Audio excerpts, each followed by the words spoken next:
आज करते मी रवा बेसन लाडू। जितकं बेसन तितकाच रवा आणि तितकीच साखर आणि त्याच्या निम्म्याने तूप हे आहे आपलं प्रमाण। 1 किलो चण्याची डाळ आपण मीडियम फ्लेमवर ड्राय रोस्ट करून घ्यायची। साधारण आपल्याला 25 ते 30 मिनिटं लागतात आणि त्याच्यानंतर गिरणीमधून थोडीशी जाडसर दळून आणायची। 1 किलो रवा अर्धा किलोच्या बॅचने मी हा असा मस्तपैकी रोस्ट करून घेतलेला आहे। एक 10 मिनिटं ड्राय रोस्ट केल्यानंतर थोडं तूप घालून रव्याचा रंग बदलेपर्यंत छान मस्तपैकी त्याला आपण रोस्ट करायचे। दळून आणलेलं बेसन पुन्हा एक 5 ते 7 मिनिटं ड्राय रोस्ट करायचं आणि नंतर हे बघा थोडं तूप घालत त्याला हे बघा आपल्याला छानपैकी रोस्ट करून घ्यायचं। हे बघा हे पहिल्यांदा त्याच्या गाठी होतात आणि नंतर मस्तपैकी बेसन हलकं होत असं छानपैकी मस्त रोस्ट होतं।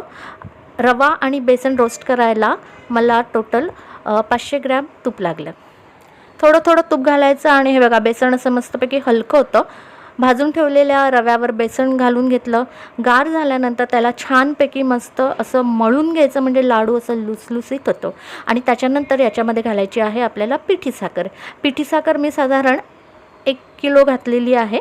1 किलो रवा, 1 किलो बेसन आणि 1 किलो पिठी साखर घेतलेली आहे। तुमच्या आवडीनुसार गोडीचं प्रमाण कमी जास्त करू शकता।